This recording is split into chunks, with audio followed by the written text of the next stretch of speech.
हमारे जसवंत सिंह गिली जी थे, आज हम उनको मिस कर रहे हैं। कोई बात नहीं, उनके सपुत्र ने हमें मैसेज भेजा, ये भी हमारे लिए बहुत बड़ी बात है। चलिए अब हम कार्यक्रम को आगे बढ़ाते हैं। मैं अनसा मैम से रिक्वेस्ट करूंगा कि वो भी कुछ हम लोग के साथ शेयर करें अपना और संक्षेप में, ताकि हम मैं अन्वेषा रानी स्वामी पुलिस एरिया में डेप्यूटी मैनेजर फाइनेंस हूँ। बोलने के लिए तो सबने सब कुछ कह ही दिया है, मेरे लिए उतना कुछ बाकी नहीं है। बस इतना बोलना चाहते हैं कि एक बहुत बड़ा एक्सपीरियंस मैंने गैदर किया है, क्योंकि इतना बड़ा मूवी हमारे कोल इंडस्ट्री में आके शूट हो रहा है, ये बहुत बड़ी बात है। कोल इंडस्ट्री बहुत बोरिंग इंडस्ट्री सभी जानते हैं, यहाँ पे काम करना, खदान से रिलेटेड काम करना, तो एक्चुअली लोगों को उतना तो पता रहता नहीं है कि खदान में कैसे काम करते हैं लोग, कितना जोखिम उठाते हैं, कितना ज़्यादा मुश्किल लेके यहाँ पे काम करते हैं। तो ये जो मूवी बनी अपना कोल इंडस्ट्री को लेके, इससे वाइड स्प्रेड लोगों को नॉलेज बहुत ज़्यादा मिलेगा कि कोल इंडस्ट्री चलता कैसे है और कोल इंडस्ट्री में कितना जोखिम होता है काम करना। तो इसके लिए तो डायरेक्टर और राइटर और सबके लिए सबको एक बहुत बड़ा थैंक्स मैं पहले कहना चाहती हूँ। फिर दूसरा है कि ऑल ऑफ द नोवेयर मुझे पता ही नहीं था कि मुझे छोटा सा रोल मिलेगा करने को इस मूवी में, जिसके लिए बहुत बड़ा योगदान बुलेट दा का है, मेरे जीएम सर का है, मैनाक का है। तो इन लोगों को भी मैं बहुत बड़ा थैंक्स बोलना चाहती हूँ और आशा करती हूँ कि ये मूवी बहुत अच्छे से चले, बहुत हिट हो, क्योंकि इसके पीछे मेहनत तो बहुत लगी है। अब जब हम लोग मूवी देखते हैं तो उतना हम लोगों को समझ में नहीं आता है कि कितना ज्यादा एफर्ट्स पीछे बैक ऑफ द स्क्रीन में लगता है। वो मैंने यहाँ पे 4-5 दिन जब शूटिंग हुआ था और खुद भी वहाँ पे इन्वॉल्व थे, तो इतना तो पता चल गया कि बहुत ज्यादा एफर्ट्स लगता है। सुबह 4 बजे 3 बजे कोई टाइम का कोई मतलब ये नहीं रहता था, किसी भी टाइम पे शूटिंग का मतलब स्केड्यूल बनता था और उसमें जितने भी क्रू मेंबर्स होते हैं, टेक्नीशियंस होते हैं, एक छोटा से छोटा आदमी से लेके बड़ा से बड़ा एक्टर बहुत ज्यादा इन्वॉल्व रहते हैं। वो मैंने देखा है और फिर मुझे पता चला कि इतना करोड़ों रुपया खर्चा करके जो मूवी बनता है that is worth the effort they give to this movies. तो मैं इसलिए तहे दिल से चाहती हूँ, भगवान से प्रार्थना भी करती हूँ कि ये मूवी सुपर डुपर हिट हो, क्योंकि विपुल सर बहुत अच्छा एक मुद्दा पे कहानी लिखे हैं। मुझे कभी लगता ही नहीं था कि इस मुद्दे पे कभी किसी का नजर पड़ेगा और एक मूवी बनेगी, क्योंकि मैंने जब पहले कोल स्टूडियो में आके ज्वाइन किया, वो कैप्सूल का मोमेंटो मैं हमेशा देखती थी और सोचती थी ये चीज क्या है, इसका इतना बड़ा फोटो क्यों लगा रहता है यहाँ पे। तो फिर मैंने बहुत दिनों के बाद मैंने किसी से पूछा स्टाफ से कि ये चीज क्या है, तो उसे बताया कि कोई गिल साहब थे जिन्होंने बहुत एफर्ट लगा के कैप्सूल बनाया था और खदान में बहुत सारे लोग जो फंस गए थे पानी में, उन लोगों को रेस्क्यू किया था, तब जगह पता चला। लेकिन बॉम्बे के लोगों को इस पे नजर पड़ेगा और इस पे मूवी बनेगी, ये मैंने कभी नहीं सोचा था। और ये बहुत रानीगंज इतना सा जगह है, मुंबई वाले लोगों के लिए रानीगंज क्या है, इतनी सी जगह है, और वहाँ के हम लोग के मतलब कोल इंडस्ट्री का मैटर को इतना ज्यादा हाइपर करके और मतलब लोगों के सामने ले आना, ये मैं तो बहुत गर्वित फील कर रही हूँ, क्योंकि being a part of this company मुझे तो बहुत प्राउड फीलिंग हो रही है और एक छोटा सा रोल करके भी मुझे बहुत प्राउड फीलिंग हो रही है, क्योंकि इसके साथ मैं जुड़ी हुई हूँ। इसके लिए मैं सबको मैं थैंक्स देना चाहती हूँ and all the very best to Vipul sir. Sir आगे आप और अच्छा वेब सीरीज हो, मूवीज हो बनाइए और यहाँ से रिलेटेड भी बनाइए और हमें मत भूलिएगा। दो चार छोटे रोल हमको भी दे दीजिएगा, क्योंकि मुझे ऑनररी रोल करना बहुत पसंद है। बिकॉज मैं हूँ तो चार्टर्ड अकाउंटेंट, बट मैं म्यूजिक भी सीखी हूँ, डांस भी, मुझे कल्चरल लाइन में रहना बहुत पसंद है। तो ये मेरा एक पैशन था कि मैं डांस करूंगी, कहीं जाके म्यूजिक पे कुछ एक्ट करूंगी, लोग मुझे देख के बोले कि वाह ये तो पूरी हीरोइन जैसी दिखती है। तो इसलिए विपुल सर को मैं अभी मंच में ही रिक्वेस्ट छोड़ देती हूँ, छोटा मोटा रोल मुझे दे दीजिएगा सर। और उनजी से भी मैं बहुत ज्यादा थैंक्स देना चाहती हूँ। सर आपने मुझे इनवाइट किया, इतना बड़ा मुझे सम्मान दे रहे हैं, ये मेरे लिए बहुत बड़ी बात है सर। और आप लोग का चैम्बर ऑफ कॉमर्स में पहली बार आ रही हूँ, नाम तो बहुत सुना है मैंने इसका, तो इनका आप लोगों का पूरा ऑर्गेनाइजेशन, पूरा कोऑर्डिनेशन देख के मुझे बहुत अच्छा लगा। आप लोग बहुत सिंक्रोनाइज्ड है, बहुत ऑर्गेनाइज्ड है और बहुत अच्छा लग रहा है आप लोगों से मिलके। और होप फॉर द बेस्ट की मूवी हिट हो और सब अच्छा ही रहे। Thank you. हम ये माइक विपुल जी को देंगे, उसके पहले माइक देने से पहले मैं एक शख्स को बुलाऊंगा और तब आपको उसके बारे में बताऊंगा।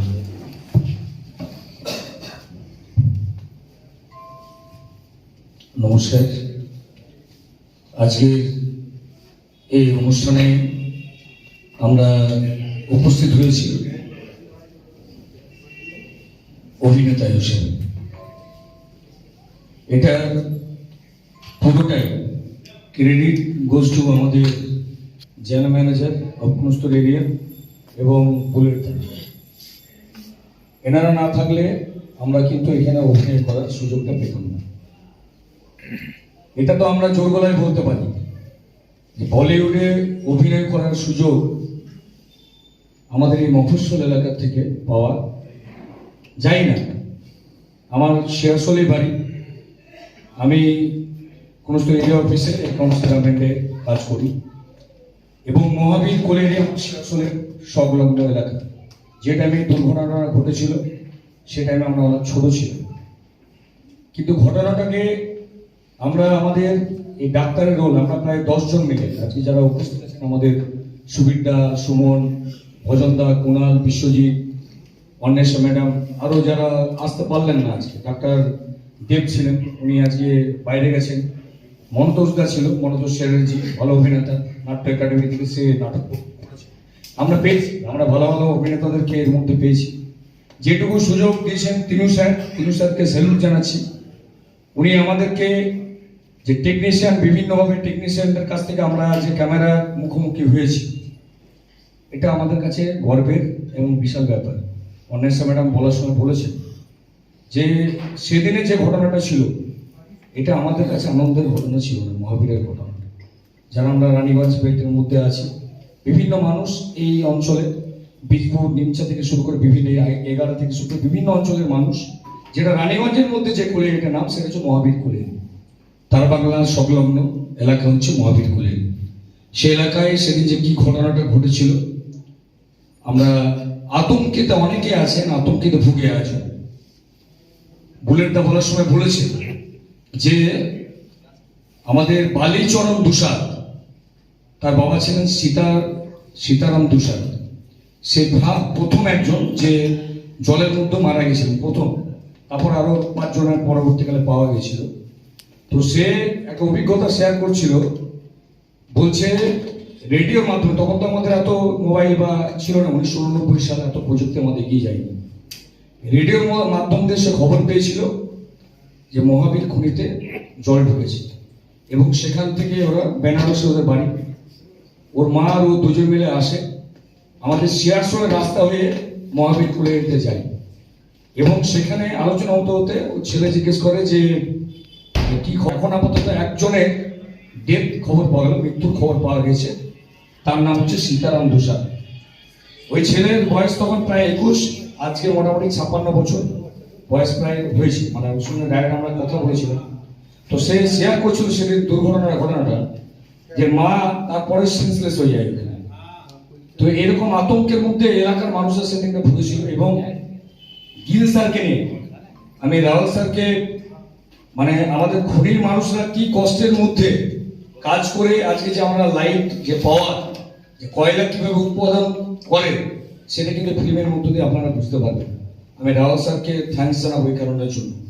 উনি খনি মানুষের কথা ভেবেছেন এবং খনি মানুষের প্রতিদিনের ব্যথা বেদনা উনি অনুভব করেছেন। প্রায় 7 বছর ধরে, বুলেটদা বলার সময় বলেছে 7 বছর ধরে এই অঞ্চলে প্রতিটি মানুষের নাম। সকালবেলা যখন আমি এসেছিলাম, রাহুল স্যার নামগুলো বলছেন, ওনার স্মৃতিতে এই অঞ্চলের প্রতিটি প্রায় মানুষের নাম ওনার এখনো নজরে আছে এবং এখানে নিয়ে আগামী দিনে আরো ফিল্ম করার চিন্তা ভাবনা উনি করছেন। এটা আমাদের কাছে গর্বের। এবং আরেকটা গর্বের, ক্যাপসুল গিলের পর থেকে মিশন রানীগঞ্জের নামটা হওয়া।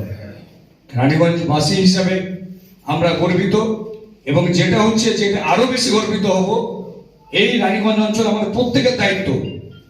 এই সুপারহিট ফিল্ম এটা তো হবে, এটা নিয়ে কোনো কোশ্চেন নেই। আমাদের প্রত্যেকের দায়িত্ব, এই অঞ্চলের এমন কোনো বাড়ি থাকবে না যে খনির এত বড় একটা আমাদের ফিল্ম আমরা আমরা অভিনয় করেছি, আমাদের যে রোলই হোক আমাদের, আমরা বলিউডের অভিনয় চান্স করার পেয়েছি, এটা আমাদের কাছে বিশাল ব্যাপার, বিশাল ব্যাপার, বিশাল ব্যাপার। আমরা কোনোদিন ভাবিনি যে এরকম ফিল্মে চান্স পাবো। আমি সেলুট প্রথমেই করেছি আমার জিএম স্যার এবং বুলেট দা, এটা আমাদের কাছে গর্বের। এবং আমি চাই যে আমাদের এই অঞ্চলের প্রতিটি মানুষ মিশন রানীগঞ্জকে দেখে, রানীগঞ্জ থেকে যেন এই বার্তা আমরা মুম্বাই পর্যন্ত, রাহুল স্যার পর্যন্ত, তিনিও দেশের স্যার পর্যন্ত যদি পৌঁছাতে পারি, রানীগঞ্জ মিশন রানীগঞ্জ কোনোদিন আমাদের যতগুলো আমাদের এখানে সিনেমা হল আছে কোনোদিন একটাও মানে এত মানুষের ভিড় যে ভিড় লেগে আছে প্রতিদিন, এই খবর যেন মুম্বাই পর্যন্ত আমরা পৌঁছাতে পারি, এইটুকু রানীগঞ্জবাসী হিসেবে। এবং সর্বশেষ চেম্বার অফ কমার্সকে ধন্যবাদ জানাচ্ছি, তারা এই নিয়ে একটা ভাবনা চিন্তা করেছেন। আমি অরুণ ভাই, আমার এই বন্ধু অরুণকে আমি ধন্যবাদ এবং মনোজ দাকে ধন্যবাদ জানিয়ে, আমার খৈতান চাচা আছে, খৈতান চাচাকেও আমার নমস্কার এবং প্রত্যেককে চেম্বার অফ কমার্সের প্রত্যেককে আমার প্রণাম, আরেকবার প্রত্যেককে আন্তরিকভাবে শুভেচ্ছা। সর্বশেষ রাহুল স্যারের পায়ে আমার প্রণাম জানিয়ে আমি আমার বক্তব্য শেষ করছি। নমস্কার। थैंक यू देना चाहते हैं, उसके पहले वो कुछ कहना चाहते हैं, उनको कहने के बाद वो अपना गिफ्ट देके उनको सम्मानित करेंगे। आज दरअसल अभी हो सकता है मैं राजधानी ट्रेन में बैठकर अमृतसर की तरफ जा रहा होता, बस किसी कारण से 3-4 घंटे पहले ही मेरा प्रोग्राम कैंसिल हुआ है। शायद आज का ये मेमोरेबल डे है जो मेरे हिस्से में था। मैं पूरे रानीगंज वासियों की तरफ से और पूरे विश्व में रह रहे उन 5 करोड़ सिख भाइयों को रिप्रेजेंट करते हुए आज मैं बहुत गर्वान्वित अपने आप को महसूस कर रहा हूं कि रानीगंज जैसे शहर को आपने विश्व के मानस पटल पर हमेशा हमेशा के लिए अहमियत कर दिया है। ये करीब 2 साल पहले हिंदुस्तान की बहुत पवित्र धरती से मैं लेकर आया था और मेरे मन में इच्छा थी कि कोई एप्रोप्रिएट पर्सन जो हो मैं उसे ये जरूर दूंगा। तो आज सुबह ही मेरे मन में ये बात ख्याल आया कि वो शायद आज दिन आ गया है, उस शख्स को जिसने रानीगंज को, मैं रानी का रहने वाला हूँ, मुझे कितना गर्व हो रहा है आप सोच नहीं सकते हैं। और मैं एक सिख होने के नाते भी एक गर्व महसूस कर रहा हूँ कि अक्षय कुमार को आपने जो रोल दिया है और गिल साहब का जो पूरे विश्व को ये संदेश रेस्क्यू करने का है वो दिया है, मैं भूल नहीं पाऊंगा। और मैं अपने पूरे दिल की गहराइयों से पूरे सम्मान के साथ 24 कैरेट प्योर गोल्ड का गोल्डन टेम्पल मैं आपको देना चाहता हूँ पूरे सम्मान के साथ।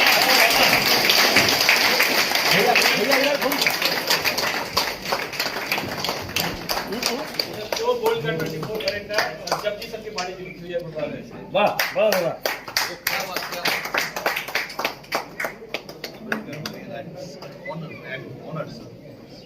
सर दिल से आवाज दी कि सर ये पर्सन आ चुका है, ये लेने के लिए।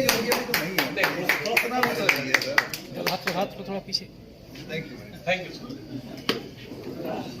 अब बैठ